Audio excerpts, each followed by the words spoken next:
Like sands through the hourglass, so are the days of our Indy.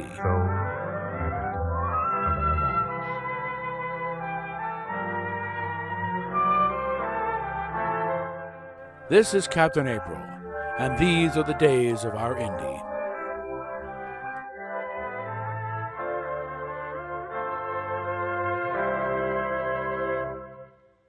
Hi-ho, not Kermit the Frog for legal reasons, and we're here with some of Indy's therapy team for an honest discussion of just what the heck is going on with her. Him! Whatever. Let's go around for some introductions. We have Frank. Hey up. And Niles. I'm just happy to be here. And Gonzo. Yo.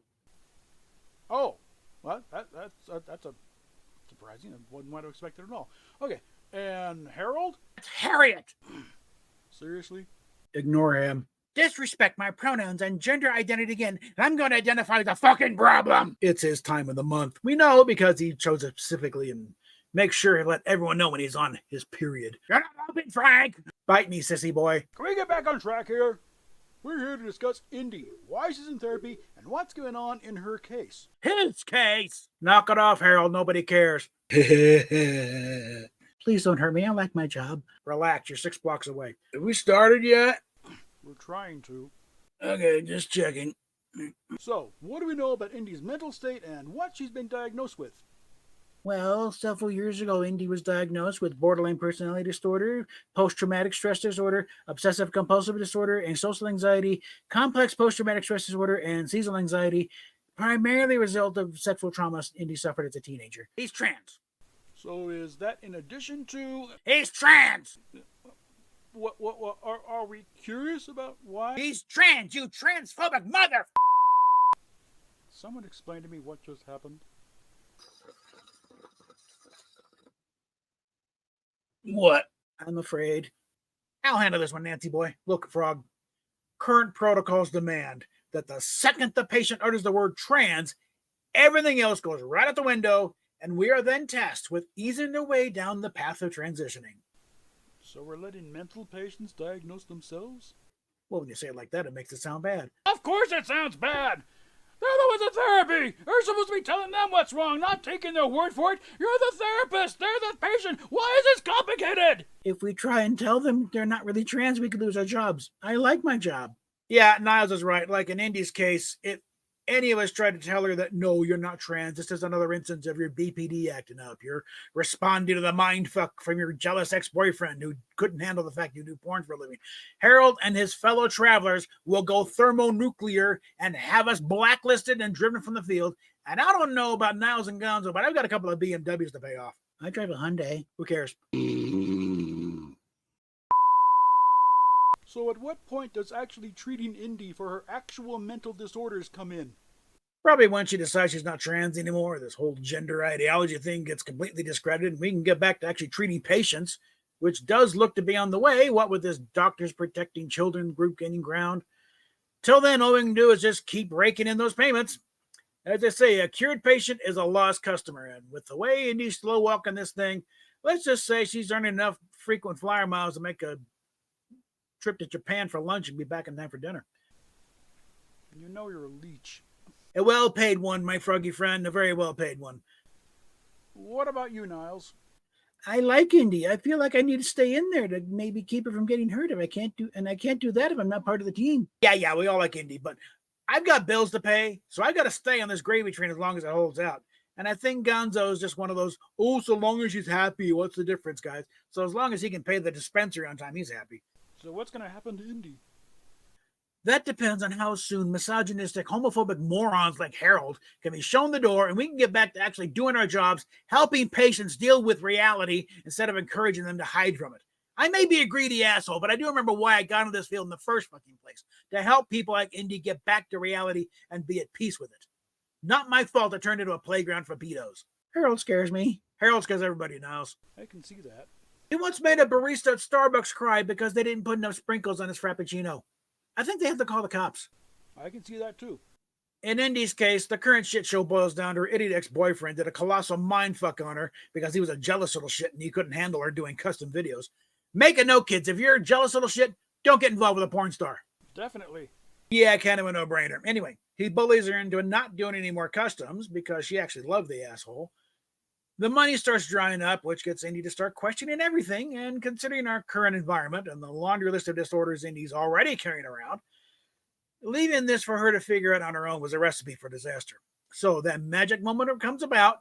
Indy wakes up one morning and decides she's now a boy. And thanks to jackoffs like Harold, that switch is thrown and we can't do shit except affirm her gender identity and help her through her transitional journey towards becoming a permanent medical experiment. Joseph Mengele must be so fucking proud right now. His intellectual children have come up with a way for the homosexuals to exterminate themselves, all in the name of inclusion. Yikes. And ultimate irony, the little fucker breaks up with Indy anyway, so this was a complete waste of time. In the meantime, Indy's driving away loyal fan base with material most guys don't want, going on the occasional unhinged rant, often about that obsessed twit in Denver who won't take a hint, thankfully. What do you mean, thankfully? Because at least there's someone in this insanity who refuses to give up on this crazy bitch. Even her own family pretty much left at her own devices, knowing full well those devices don't necessarily work right. Any idea what his deal is? I think he loves her. On a certain level, yeah, he's admitted that. He's practically turned over his entire YouTube channel to this shit, which has confused some of his longtime fans. He's that determined. Apparently, it's not exactly doing his marriage any favors either, but this looks more like just some loser getting obsessed over his favorite porn star. The man's clearly got a serious hero complex, which isn't necessarily a bad thing if someone actually needs saving. Sometimes you need someone who sees the drowning kid and is just crazy enough to dive in and think he's Captain America for a few minutes. No, I think there's also an element of frustrated paternal drives. He and his wife have been unable to have kids for their own for all sorts of reasons, some physical, mostly financial and situational. But in any case, this bozo happens across Indy and something clicked, like in some parallel universe, she could have been his kid. But let's not dive down very deep on that one. It gets very weird very quickly, and that's largely a side issue. But that's probably where a lot of this drive comes from, to step in and try and keep Indy from going too far and hurting herself. Regardless, when a fireman is rescuing a cat from a tree, do we give a shit about why the fireman is so concerned about a cat? No, we watch him pluck the cat from the tree, we cheer, then go back to watching that rerun of Kojak we were watching when this whole thing started. What worries me are the little shitheads who put the cat in the tree in the first place, try and get the cat to go even higher in the tree, and then start trying to take out the fireman. Those are the psychopaths we need watching. Can he do any good? Well, for starters, he's not a licensed therapist, and since we still have a First Amendment, he can pretty much say what he wants. He's not bound by those idiotic protocols we're bound by. So he can be that voice of opposition so many detransitioners wish they had when they were going through their dysphoric periods. What about this protection order against him? The temporary order, and it only prohibits him from trying to contact Indy or her family, but that aforementioned First Amendment means he can keep doing YouTube videos until the cows come home. So long as he doesn't directly tag her in anything, then how she sees it is all on her. Either she clicks the link herself or someone forwards it to her. Either way, she's the one choosing to watch it. The judge in the case even said he's not a threat, only that she found his behavior bizarre, which I guess it is if you're not of a mindset of a wannabe superhero. What do you think is going to happen? Oh, it's going to implode. It has to. It's completely detached from reality. And the medical and therapeutic field is turning more and more against it every day, especially international, but it's really starting to get roasted stateside between those doctors protecting children guys and Dr. Phil making it a target, state after state banning it, and detransitioners working to sue their doctors and therapists into oblivion. Eventually, we'll have to stop pushing it. Plus, Indy's not a kid anymore.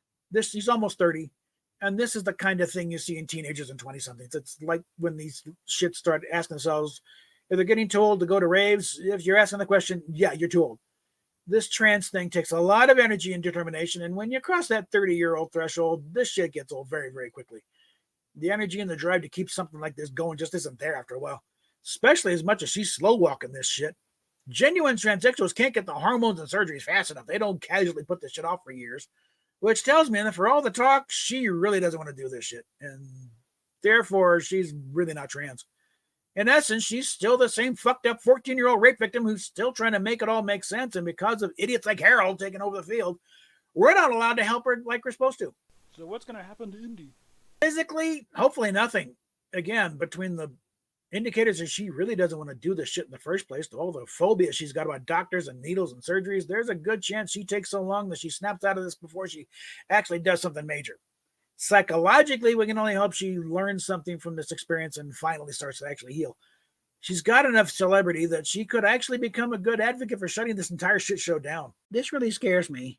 Everything scares you, Niles. But yeah, hoping a crazy person stops being crazy long enough to not do something supremely stupid is dicey at best. But there is good reason for hope. Where does Bob figure into all this? He may be the linchpin of this whole thing by being that steady, consistent voice of reason, planting those seeds of doubt that Indy might just be wrong and should rethink this whole trans thing.